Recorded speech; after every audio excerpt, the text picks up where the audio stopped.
Life is part negative, so we got to talk about the negative. And this subject is called diseases of attitude. Diseases of attitude. There's a lot of things that can wreck your chances to do well. We live in a rather dangerous world, so you got to be not only wise, you got to be careful. Now, attitude diseases are just as bad as physical diseases, right? High blood pressure, heart trouble. I mean, a lot of things lace your chances to do well.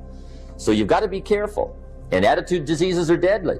I mean, they'll destroy all the good things you start. These attitude diseases are like weeds that grow in the garden. It's a normal part of life. Here's a good phrase to note. Negative is normal. It's not successful, but it's normal. It's part of life.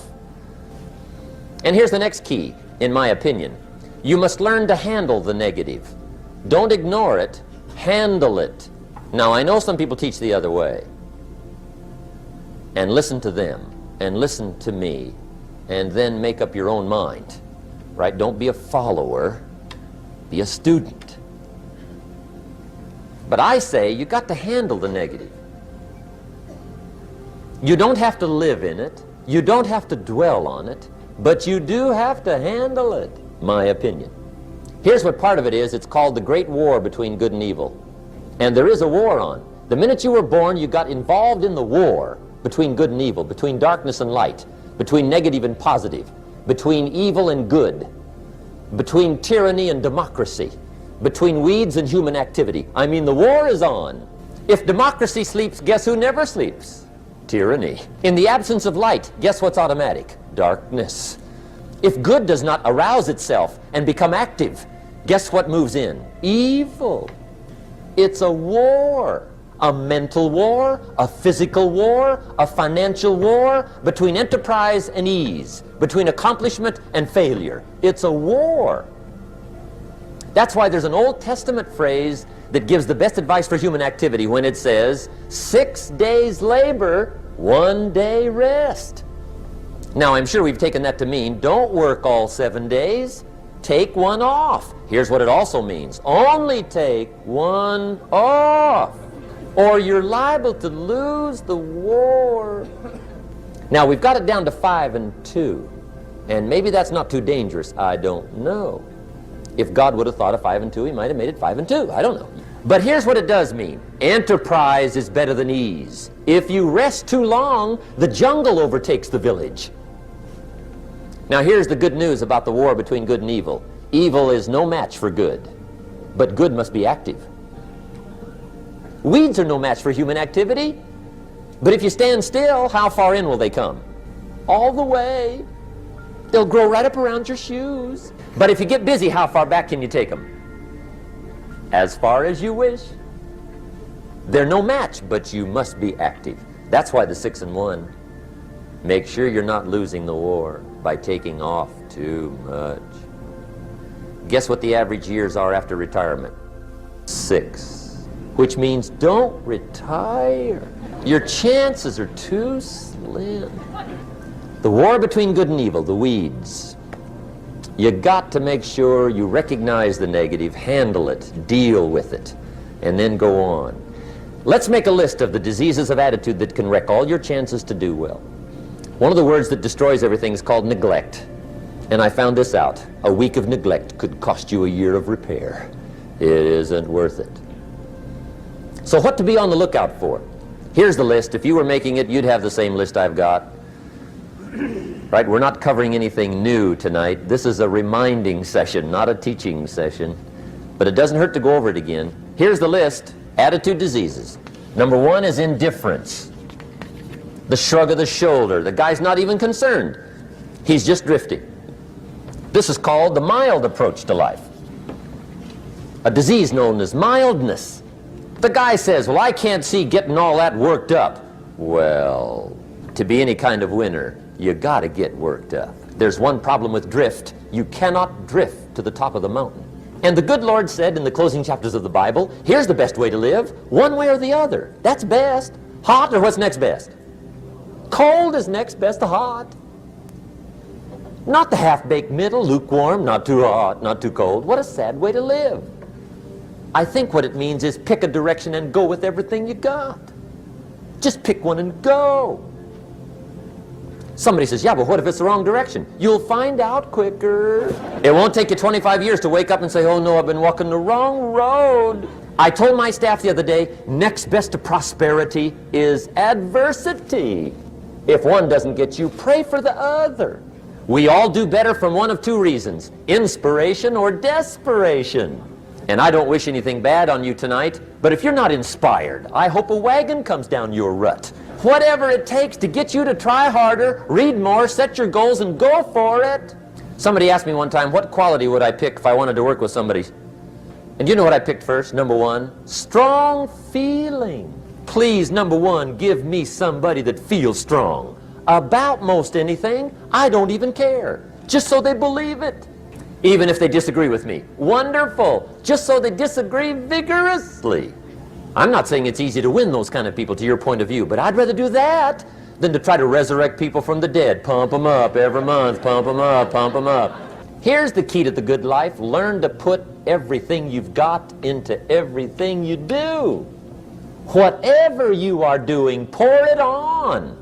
It will quickly open up into opportunity or quickly disclose to you that you ought to be doing something else. The delusion is, if I had a better job, I'd really pour it on. See, that's delusion. Wherever you are, pour it on.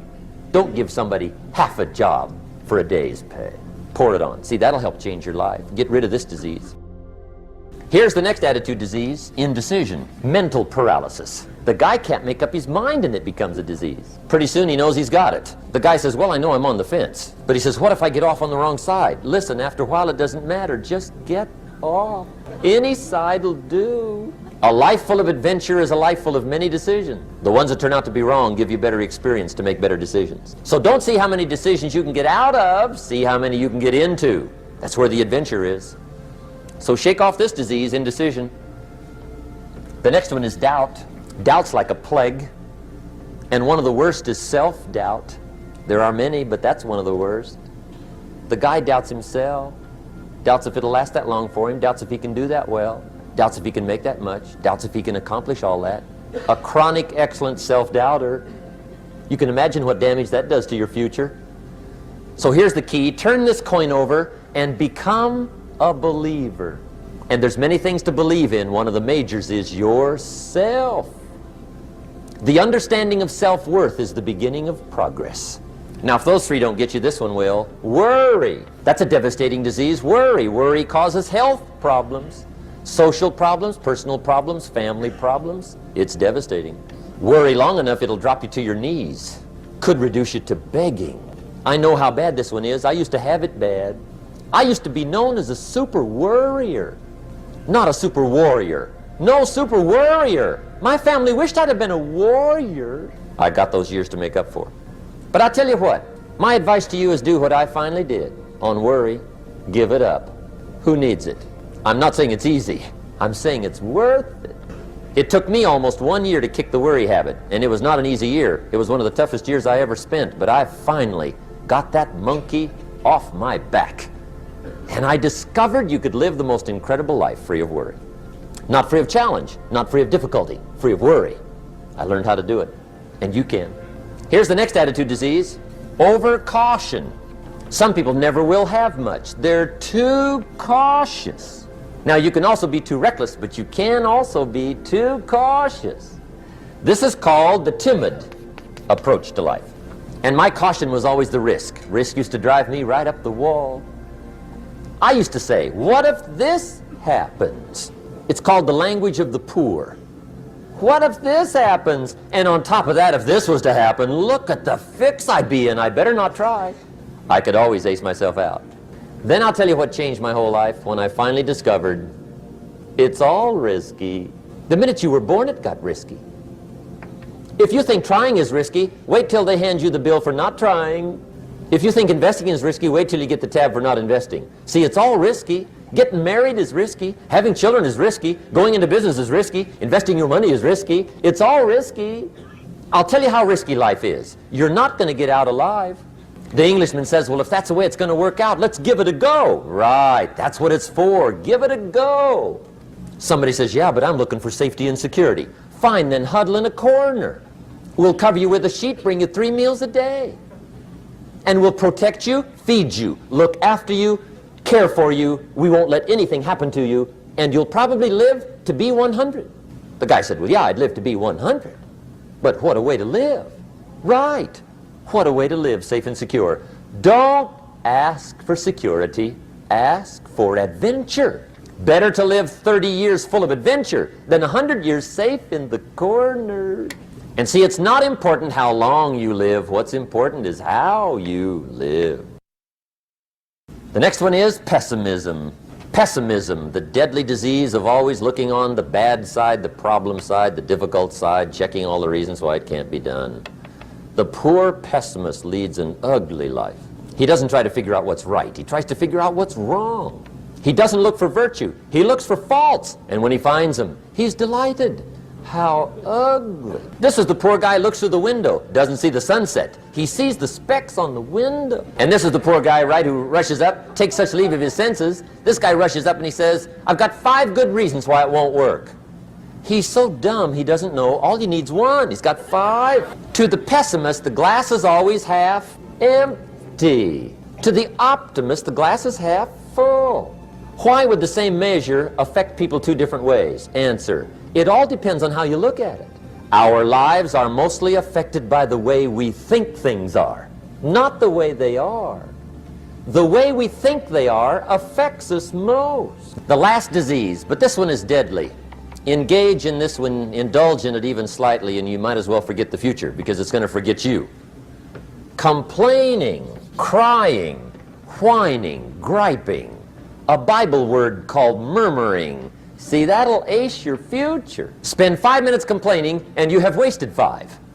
And you may have begun what's known as economic cancer of the bone. Surely they will soon haul you off into a financial desert and there let you choke on the dust of your own regret. I hope I said that well, so you won't forget. It's a deadly disease. If you don't think it's bad, ask the children of Israel of Old Testament fame. Typical of us all, their story just happened to get in the book. Story says, children of Israel were slaves. God performed a series of dazzling miracles and got them out. And now they're heading for the promised land. Remember the story? Heading for the promised land. Tragedy of the story, they never got there. Reason, from day 1, they started to complain. They griped about the water. They griped about the weather.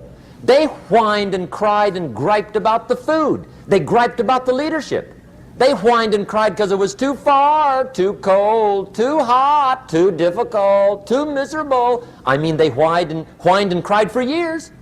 Finally, God said, I've had it, trip canceled. The story says they died in the desert, never got to the promised land.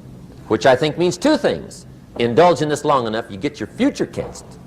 And I guess it also means even God himself can only take so much. Just be on the lookout of the things that can destroy all the good you start. The war is on. And this evening, tomorrow, mentally, personally, socially, economically, you got to make sure you're winning the war.